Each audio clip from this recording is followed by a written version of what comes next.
The tarot court. Sometimes very confusing for a newbie tarot reader or a tarot reader that just got reading the descriptions of all the cards, but is just not crystal clear on what the difference is between a Knight of Wands versus a Knight of Swords, for example.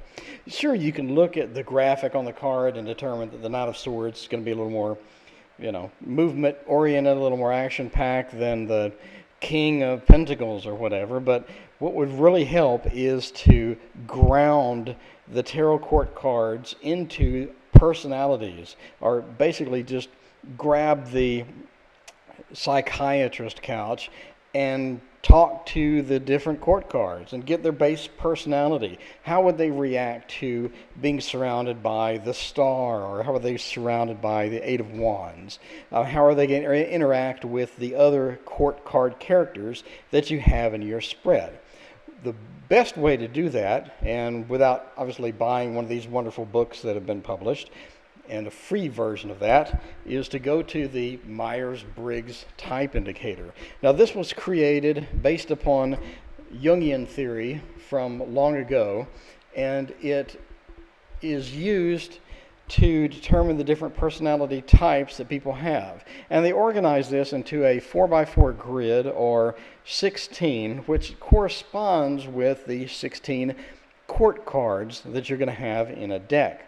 Now, this has been mapped out for you conveniently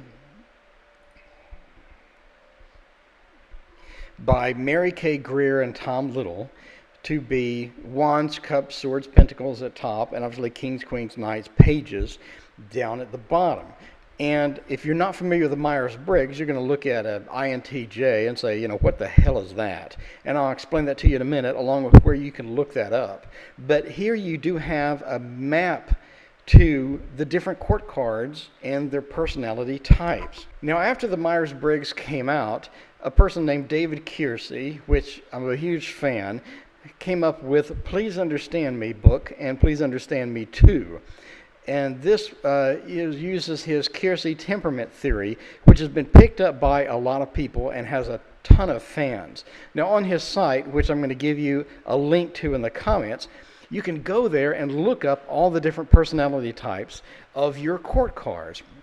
So I encourage you to go to his site and use the temperament sorter and take the test. It's only a few minutes, and find out what type you are.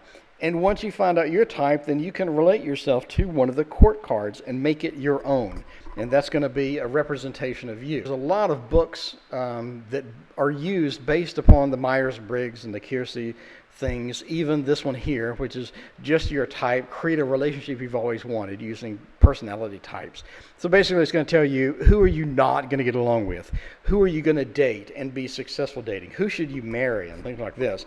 I mean, there's hundreds of these different books out there that are going to be handy. Now, again, I'll include a link to the different personality types here, but you can pause the video and just write these down on a piece of paper for now. And we're going to go to Keirsey's site and see what each of these mean. Now, if you look at the About page of his site, you can see the different types here, categorized under artisan, guardian, rational, or idealist. The artisan guy is going to be the person that gets out and does stuff. He's going to be the guy jumping off the plane. He's going to be the guy getting out there and, composing music or performing for a living or crafting something. He's going to be the artist. These are the artisan people. The guardians are going to be the more boring type, the guy that's going to be doing his taxes, the inspector, general, or some dude that's the protector and he's constantly worried about things like this. The guardians are going to be more house-based. They're going to be more, for predominantly introverted and things like that. So if you go to his site, you can see the different letters mean for the technical terms of ESTJINFP. So when you see your type, or you see a type is ESTP, you can look at it and see it's extroversion or expressive, sensing, in other words observant, and thinking or tough-minded, and then probing or perceiving. So that's going to be the ESTP, and we're going to pick up the ESTP here because it's the most prominent personality type in the world right now, the ESTP. And those are considered, as you can see up here, as the promoter. So let's look at a description of the promoter by going to Keirsey's site. So here's the artisan, the portrait of the promoter. Now, promoter is going to be the guy who is really into socializing. He's going to have a lot of friends. So when you look at the King of Pentacles, you can kind of picture this person and his personality. He's going to get along well with most people. He's going to have a big social circle. People are going to listen to what he says, and he's going to be, very well liked. One of the downsides of an ESTP is he's not going to have a lot of free time because he's just constantly on the go. And he does not let people get near him. He's not going to be, one of these guys is going to be in a 40-year marriage. That's not the promoter. He's going to be hitting up some secretary, in a desk somewhere. So that's the kind of person the ESTP is, and that's the kind of person that your King of Pentacles is. So you can start to relate the cards to the personalities. And one of the things you need to do once you kind of pick this up and go through all 16 is to lay out the card, read the personality, and picture this inside the guy on your favorite deck. So the King of Pentacles, he's sitting there in the card kind of hanging out and relaxing, but meanwhile this guy is just going to have a ball once he gets off that card and you stop looking at him. So the question for you is, how is he going to relate to the other cards in the deck? If this guy is sitting next to the Queen of Swords, are they going to get along? Are they going to start a fist fight? What is the importance of those two cards next to each other? And what is the importance of a lot of wand cards or a lot of fire cards around this guy? Is that going to be the type of situation that he wants to be in, or is he going to be more comfortable with a bunch of pentacle cards around him and things like that? So that's one of the questions you have to ask yourself. So my homework for you is grab the King of Pentacles, or the King of Coins, whatever, and put him in a 4-card spread and see how this guy fits. Does he belong? How is he going to react to the 9 of Cups, the Devil, and the 5 of Coins? So is this going to be a good spread for him? How is he going to fit in? How is he going to react to these other cards? Does his personality do to this spread? Next, I want you to go to intpcentral.com. Now, if you look on the graph of different personality types, INTPs are the architects. So go ahead and go over there and read on the forum a couple of messages and see what kind of people these are, what kind of personalities they are. Read about the personality type on their site, then go to the forum and read some of their posts. Just a couple, nothing major. And then I want you to find out which card is going to correspond to an INTP or the architect.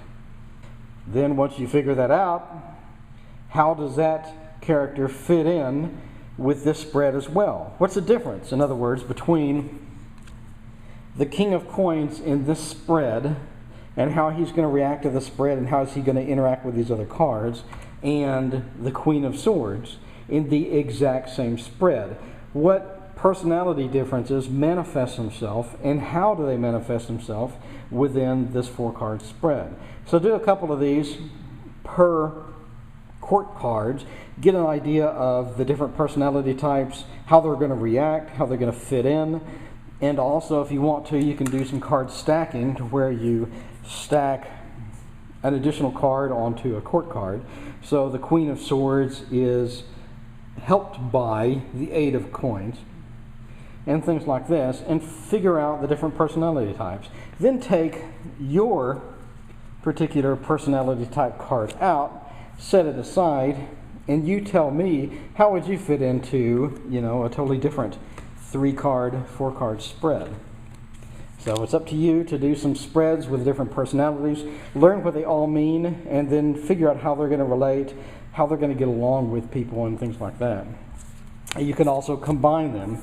So you have the King of Pentacles and the Queen of Swords in a room. What would they talk about? What commonalities would they have with each other? And would these two people date? Would they hate each other? Would you find them in the same work type environment? If they did have a date, would it go horribly wrong? So these are the kind of questions you ask about the personalities. You can also find your friends and identify, I used to date the Queen of Swords. She had to be an architect because that's just how she was. She didn't, actually get up and do anything. It was always overthinking it, to death instead of actually doing. And I know another friend of mine named Ron, who is the King of Coins.